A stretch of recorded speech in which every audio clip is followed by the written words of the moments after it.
Hello students, welcome to my channel Study Smart.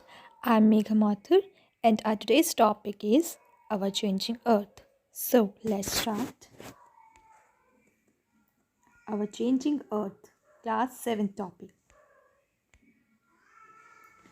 So students, आपको इस image में क्या नज़र आ रहा है? फर्स्ट इमेज में आपको क्या दिख रहा है? क्या पता लग रहा है? अर्थक्वेक, है ना? और सेकंड इमेज में भी क्या पता लग रहा है आपको?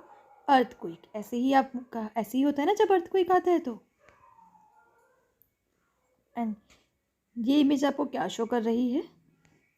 Volcano, right? सो आज हम क्या पढ़ेंगे? आज हम पढ़ेंगे कि हमारे अर्थक्वेक कैसे आते हैं, वोल्केनो कैसे आते हैं। Our changing earth, various tectonic activities और earth movement are divided on the basis of the forces. तो जो हमारी बहुत सारी ऐसी एक्टिविटीज़ है, हमारी जो अर्थ की मूवमेंट है, वो हमने क्या कर रखा है? उसको डिवाइड कर रखा है। किसके बेसिस पे डिवाइड कर रखा है अर्थ की मूवमेंट को? हमने उसके फोर्सेस के according. So there are mainly two type of forces. तो ये दो टाइप के फोर्सेस है। First one is endogenic forces and second one is exogenic forces. First type is endogenic force. The force which originated from the interior of the earth are known as endogenic forces. जो force हमारे originate होते हैं कहाँ से? Interior से, अर्थ के अंदर से जो हमारे फोर्सेस लग रहे हैं, ओके, उसको हम क्या बोलते हैं? उनको हम बोलते हैं endogenic forces, right? These forces cause movements which give rise to a variety of landforms. तो जब भी अंदर से कोई फोर्स लगता है हमारी अर्थ को, तो उससे क्या होता है? हमारे मूवमेंट होती है अर्थ में, है ना? मूवमेंट होती है ना, जब कुछ भी फोर्स लगेगा तो मूवमेंट तो होती है। तो उससे क्या होता है? हमारे बहुत सारे जो क्या होते हैं लैंडफॉर्म राइज हो जाते हैं। These forces can be slow और सडन। जो ये फोर्सेस होते हैं एंडोजेनिक फोर्सेस, वो आपके सडन भी होते हैं और साथ में क्या हो सकते हैं? स्लो भी हो सकते हैं। स्लो और सडन दोनों टाइप के होते हैं। The forces which occur suddenly cause earthquakes and volcanic eruptions. ये जो फोर्सेस, जो सडनली फोर्सेस होते हैं, उससे क्या होता है? हमने देखा जो हमारे एंडोजेनिक फोर्सेस है वो कैसे होते हैं? वो आपके सडन फोर्सेस भी हो सकते हैं और स्लो फोर्सेस भी हो सकते हैं। सडन फोर्सेस में आपके क्या एग्जांपल हो गए? अर्थक्वेक, वोल्केनो, ये आपके सडन फोर्सेस है। जैसे आपका कभी भी अर्थक्वेक आना होता है, वोल्केनो होता है, तो आपको पहले से तो नहीं पता लगता। टीवी में कभी भी आपने न्यूज़ सुनी है कल अर्थक्वेक आने वाला है? कभी भी नहीं सुना होगा ना, न्यूज़ में आपने कभी भी नहीं देखा होगा। ये सडन फोर्सेस होते हैं। लैंडस्लाइड्स, ठीक है, आपके सडन फोर्सेस के एग्जांपल्स है earthquake, volcano and landslides.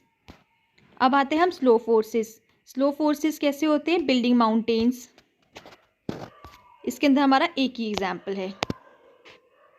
Exogenic forces, हमारा जो सेकेंड टाइप ऑफ फोर्स का क्या है? वो exogenic forces. The forces which originated and work on the surface of the earth are known as exogenic forces.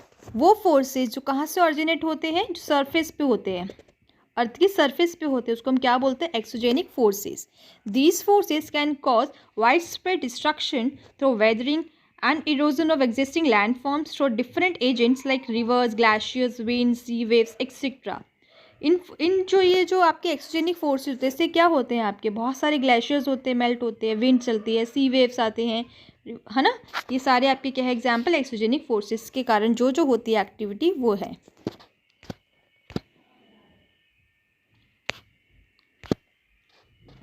जो आपके एक्सोजेनिक फोर्सेस में क्या होता है? आपको इरोजनल एंड डिस्पोजिशनल होते हैं, जैसे river, wind, glaciers and sea waves.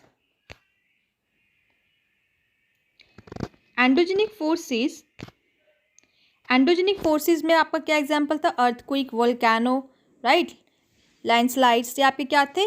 Endogenic forces थे, जो आपके सडन फोर्सेस थे, है ना? तो उसमें हमारा क्या था? फर्स्ट एक हमने एग्जाम्पल देखा था उसका एंडोजेनिक फोर्स का, अर्थक्वेक, जो एकदम सडन आता है। अर्थक्वेक क्या है? The vibration in the plates of earth is called an earthquake. जो वाइब्रेशन होती है कहाँ पे? प्लेट्स में, जो अर्थ की प्लेट्स है, जब उसमें वाइब्रेशन होती है उससे क्या होता है? आपका अर्थक्वेक आता है।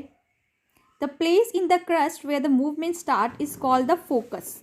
जहाँ से आपकी ये मूवमेंट स्टार्ट होती है, जहाँ से ये मूवमेंट स्टार्ट होती है उसको हम क्या बोलते हैं? फोकस बोलते हैं। लाइक देखो जैसे यहाँ पे दिख रहा है आपको, ये क्या है, focus. The place on the surface above the focus is called the epicenter. It is from this point that earthquake waves and seismic waves travel outward as concentric waves. तो जो आपका ये फोकस है, इसके ऊपर क्या है, एक एपिसेंटर है, दिख रहा है ना, एपिसेंटर है ये, ठीक। ये जो एपिसेंटर से क्या होता है, आपकी वेव्स बनती है यहाँ से। आपकी जो वेव्स कैसी कैसी होती है, सेस्मिक वेव्स हो सकती है। सेस्मिक वेव क्या होती है, जो आउटवर्ड ट्रैवल करती है, बाहर की तरफ ट्रैवल करती है, राइट। इस तरीके की आपकी जो वेव्स है वो ट्रैवल करते हैं। It is measure by seismograph and intensity is measured by Richter scale. Measure करते हो सिस्मोग्राफ से, और जो इसकी इंटेंसिटी है अर्थक्वेक की, इसको किससे मेजर किया जाता है, रेक्टर स्केल से। Through although earthquake can not B predicted, the impact can be certainly B minimised. तो जैसे मैंने आपको अभी स्टार्टिंग में बताया था, आप इसको प्रिडिक्ट नहीं कर सकते, आप पहले से नहीं बता सकते कि अर्थक्वेक आने वाला है। तो बस हम क्या कर सकते हैं, पहले से तैयारी रख सकते हैं, इस तरीके की बिल्डिंग्स बनवा सकते हैं, राइट। आपकी बहुत सारी ऐसे बताया जाता है कि कब आपके स्कूल में अलार्म लगे होते हैं, अलार्म आपका बजता है तो आप एकदम ग्राउंड में आ जाते हैं। आपको बोला जाता है अगर अर्थक्वेक आता है तो आप टेबल के नीचे बैठ जाइए। इस तरीके की चीज़ें हम करके जो उसका इम्पैक्ट है उसको कम कर सकते हैं, लेकिन इसको हम प्रिडिक्ट नहीं कर सकते।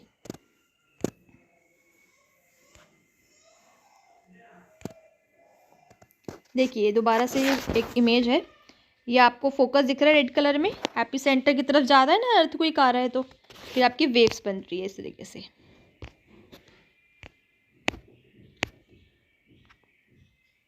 टाइप्स ऑफ अर्थक्वेक वेव्स, हमारे डिफरेंट टाइप की अर्थक्वेक वेव्स होती है, जैसे P wave, S wave and surface wave.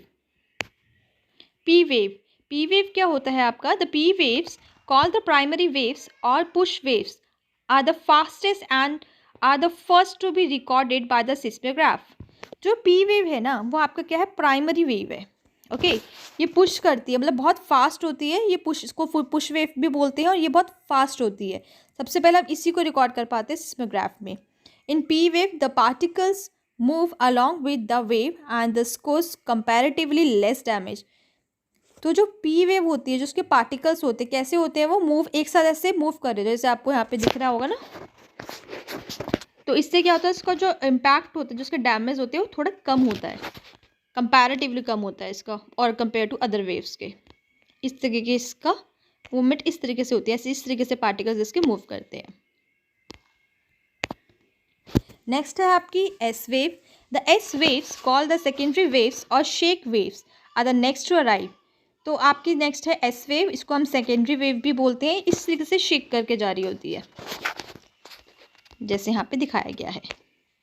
In S waves the particles move at right angle to the direction of movement of waves. These waves can not be transmitted by liquid. जो S wave होती है वो क्या होती है आपकी, कभी भी एक तो ट्रांसमिट नहीं होगी, लिक्विड से कभी भी पास नहीं होगी, राइट एंगल के डायरेक्शन में वो मूव कर रही होती है। नेक्स्ट है आप L wave. The S waves call the surface wave और लॉन्ग वेव। लाइक जो एस वेव उसको हम सरफेस वेव और लॉन्ग वेव भी कहते हैं। तो जो एल वेव है वो क्या है, L wave are the last to arrive, last में आता है। They travel over the surface of the earth and cause a maximum damage. जो एल वेव होती है वो सबसे ज़्यादा डैमेज करती है।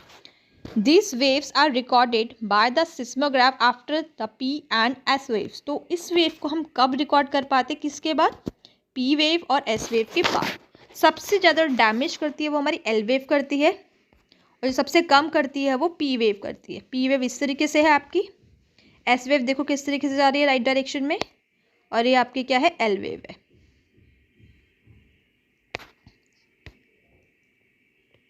सो जनरलाइजेशन देख लेते हैं कि हमने आज क्या क्या पढ़ा है। जो हमने अर्थ की मूवमेंट कैसे होती है, एंडोजेनिक फोर्सेस की वजह से भी होती है और एक्सोजेनिक फोर्सेस की वजह से भी होती है। एंडोजेनिक फोर्सेस में आपके क्या होता है, आपके सडन फोर्सेस होते हैं, जैसे अर्थक्वेक, वोल्केनो, लैंडस्लाइड्स, है ना। और आपके कुछ आपके स्लो भी होते हैं। स्लो में आपके क्या हो गए, डिस्ट्रोफिक फोर्सेस हो गए, बिल्डिंग माउंटेन्स। उसके बाद आपके एक्सोजेनिक फोर्सेस पढ़ा था, वो क्या होता है, उसके अंदर आपका इरोजनल एंड डिस्पोजिशनल होता है। डिस्पोजिशनल एंड इरोजनल में क्या होते हैं आपके, river, wind, sea waves and glaciers. उसके बाद हमने पढ़ा टाइप्स ऑफ वेव्स के बारे में, P wave, S wave and surface wave, जिसको हम एल वेव भी बोलते हैं। ओके तो जो सबसे ज़्यादा डिस्ट्रक्टिव होती है, सबसे ज़्यादा जो नुकसान करती है, डैमेज करती है, वो कौन सी होती है? Surface wave means L wave. और जो सबसे कम डैमेज करती है वो क्या होती है? P wave. और जो आपकी एस वेव होती है वो कभी भी आपकी लिक्विड से ट्रांसमिट नहीं होती है। Thank you.